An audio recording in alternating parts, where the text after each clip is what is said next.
Hello RC friends, and welcome to this video today, where today I'm going to be going through my cheeky little Mardave Mini Assassin that I've been racing for the past few weeks. Now, I've mentioned in recent videos that I race competitively, and this kind of like competitive passion was formed in me from just enjoying racing RC and kind of like bashing around outside and whatnot, but I wanted a little bit more. I've always been a competitive person. I used to swim for county, I used to play badminton for county, I've like been to a couple of like skateboard kind of tournament type things, and I've also done a lot of like online competitive gaming, so it's very much a part of me to get competitive and try and get as good as I can when doing different types of sporty activities. Now, I do kind of get as well that some of my pastimes haven't been incredibly, I guess, sporty focused, you know, with like online gaming and RC. They're not very like, you know, physically demanding games. However, they are very much a game about precision. Yeah, very much precision, like micro movements, making sure that you're moving just the right amount in order to get the result that you want, whether that's moving the mouse to like aim in first-person shooters, or, you know, making the correct decisions if you're playing like a MOBA or something like that. And then when it comes to RC racing, it's making sure that you've got the right kind of like hand-eye coordination to know when to steer, when to brake, when to accelerate, trying to make sure you come out of the corner like with the car facing the right direction, to try and keep that racing line, to make sure you can be as fast as possible and make as many gains as you can across the track. And that's something which I really enjoy, both doing it in the physical real world and also playing it in the game VRC Pro, which I will do some videos and probably some live streams of me playing it in future as well, because it's quite interesting. If you haven't actually played it yet, and if you do a lot of RC, then I can highly recommend it. I've not messed about in it too much, apart from for the on-road kind of carpet tracks, because that's what I compete in, and that's where I want to get the practice. And doing the jump tracks, it's very difficult, and I don't really have any real-world experience of that to pull over across just yet. Although, as you can see, I do have a nitro buggy here, which I recently acquired, and a nitro truggy just down there too. So I will be getting those out in the field, and again, once I've kind of like done more of them, I'm going to tell you about those as well. But for now anyway, we're here to look at my cheeky little Mardave Mini Assassin. Now, this is the carbon fiber version. When I picked it up from the Mardave website, it was £169. There is cheaper versions available as well. I think the cheapest one you can get is about £89, but that doesn't include the motor or the speed control. It's literally just kind of like a rolling chassis, and it's not the carbon version either. It's just like the plastic one. So if you do want to kind of like go all fancy and get like the fancy carbon one with the ESC and with the motor, you are looking at the £169 mark. And then on from there, in order to finish the build, you need to pick yourself up batteries, and then your radio equipment as well, and of course a servo. And so all in, I mean, I went for fancy radio equipment, and that stuff is actually insane. It has changed a huge amount since like my time 15 odd years ago, when all you had was like steering and throttle trim on the controller, and sometimes if you were lucky, setting endpoints for like steering and stuff. But these controllers are just absolutely insane. But yeah, I'll do a full in-depth one of those at some point in future, so make sure you subscribe so you don't miss out on that, on what these controllers can do. Although this is a very fancy one, you can get like more bog standardy kind of 2.4 gig transmitters. But yeah, it's genuinely, if you've been thinking about getting one of these, do it. It's great, but I'll tell you why more about that in a future video. Anyway, for now, yes, I have got my Mardave Mini Assassin here. Like I said, it is the full carbon one, and if I remove my body pins and get inside it, we'll be able to have a little look at what we have inside the car. Now, at the club where I race, there are, again, very strict rules in terms of what you can run with these cars, and it is very much a, you know, run the car stock kind of club. And I really like that, because it puts more emphasis on the driver and your driver's ability, and kind of like car setup as well, making these tiny little changes around the car, or modifying it, or not even modifying it, just having it set up in a very specific way to try and get the best kind of performance results from it that you possibly can do. But yeah, the fact that it is more based on just running the stock kit means it's more accessible to many other people there. Like, if you get there and just run the car straight out of the box, you're already going to be competitive.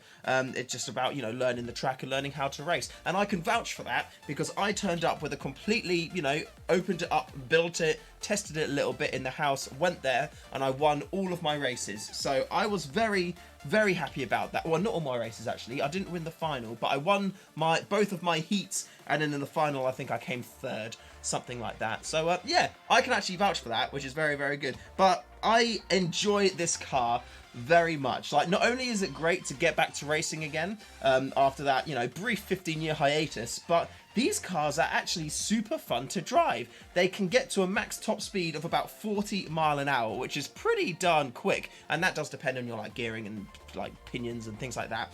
But when we race them, they do get pretty darn quick across the track. They are rear wheel drive only. As you can see here, there's no shaft that goes to the front of the car, and yeah, being in a Mardave spirit, they are incredibly simple cars as well. I mean, you pretty much just got your base chassis plate there, a very, very simple motor mount, of which you can mount your motor on this side or this side. So depending on which side you prefer, you can put your motor on that side there. I've opted for this side, no real reason in particular. It was just the side in which I first screwed the motor into. But the way that the spur gears are set up, I've got one of them in each side, so if I did want to swap the motor mount over, I can do. However, I have soldered my wires to be pretty short, so if I did spin it over, I would have to do some re-soldering there. So I think I'm just going to leave my motor where it is and not worry about moving it. Then coming forward, we've got my cells in the middle here. Now these are NIM cells. We don't run lipos in the Mini Mardave section, and these are 4600 mAh NIM batteries, 4.8 volts. And yeah, these seem to do the job. These are pretty cheap as well. You can get these for just under £20 per pack, and I highly recommend picking up 4 sets of cells. One for practice, and then one for each of your heats, and then one for your final. I also go through and match all my cells, which tells me how powerful they are, and how essentially how good they are. And then the one that is the least good I have for my practice, and I go up in goodness until I get to my best bet of cells, which I use for my finals. Then coming back to the car, I mean, you can see how simple this is. This is just like a big O-ring that you use in order to mount the batteries on there, and I haven't had any issues so far of the batteries kind of coming out or shifting during races, so do not worry about that O-ring. It's going to be perfectly fine.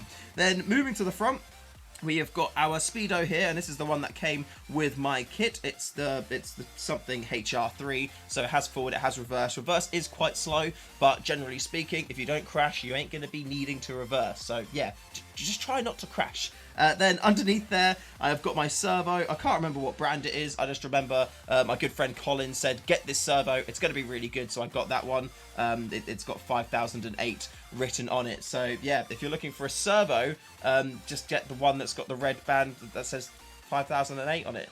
It's literally all the information I could give you on that one there.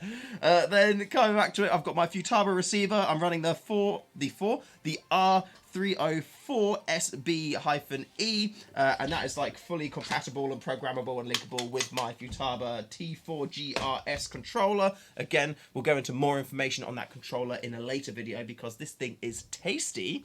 And then finally, I have got my, what is that? UKCA capacitor here.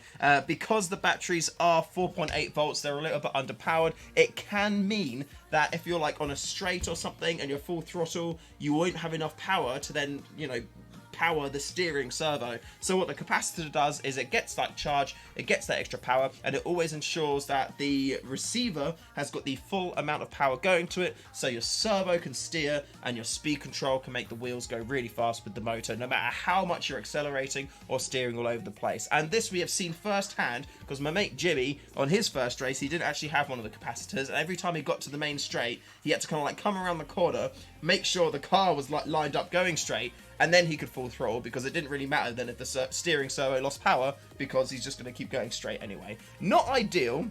I will admit that is not the ideal situation, but hey, you got to work with what you've got, and that worked okay for him on the first race days. Now he has got a cap. We picked one up pretty quickly after we realised how important these things were. I mean, literally everybody's car had them there, so we probably should have known better and just kind of like tried to start off with one there. But it was nice to have that learning experience, to know exactly what we needed to have and what the impact is of it, because in order to get good at something, you need to understand why things do certain things. So yeah, it was good to have that little experience. And then we've got our servo saver at the front there. I'm actually using a banger servo saver now, which you can see is this big old black one here. Reason being is I actually managed to break one of my servo savers in the second race that I had. We were using a different track compared to the first week, and this track, literally like half of it was like a horseshoe in just one kind of like big long turn. So by the time you got to the end of it, you were going super damn fast, and I was just being absolutely terrible. I was kind of accelerating more than I was steering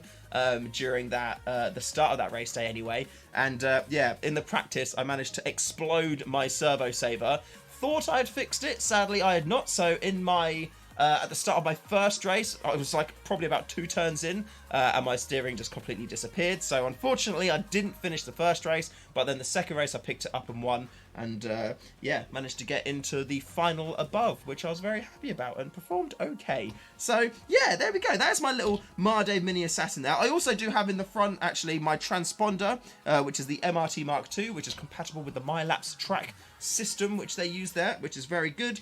And the wheels I'm using, these were a little bit of a kind of like issue, but also not at the same time. One of the guys at the club, AORRC, recommended we glue the back wheels as well as the front wheels. And yeah, looking back now, that was a bit of a mistake, but I appreciate the fact that he did kind of like let us know about the gluing thing, because I'd pretty much forgotten that that was something that we did to our touring cars almost 15 years ago.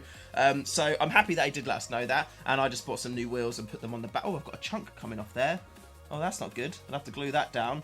Yeah, I do like to chunk my wheels, because when I go quick I crash into things. The wheels, I did get a few recommendations from the guys there. The ones that came with the kit were pretty much perfectly fine. However, I think it was the front wheels, the rim was 3mm smaller than ideally it would be, something like that. So I'm not really too concerned about using those. I think they're going to be perfectly fine. The overall width, diameter, yeah, of the wheel is the exact same as the race ones which I'm running now, so there's no problem there at all.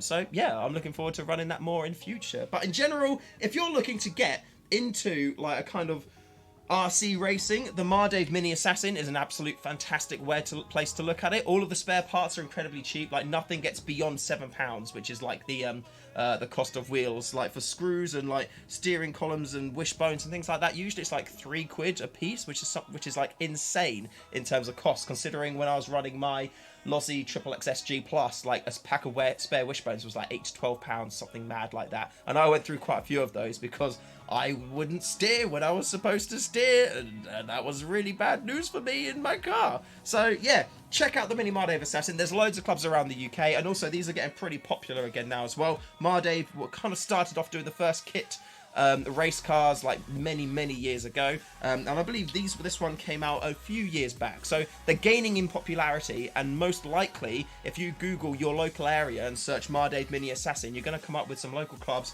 that are running these. And yeah, they're a great starter car to get into doing some competitive RC stuff, because they're super easy and they're really cheap to get up and running as well. So yeah, there you go. Thank you very much for watching this video. I'm going to be doing some more Mardave videos in future, and also check out the link in the description below, because I've been making some parts and tools to work with the Mardave Mini Assassins. So if you actually run Mardave Mini Assassins already and you want to get a few more extra bits for it, or you want, you know, to try and start tweaking your car to get exactly every piece of performance out of it you can do, go check out that link. I'm sure there's going to be some things in there. But until next time, thank you very much for watching, and don't be arsey.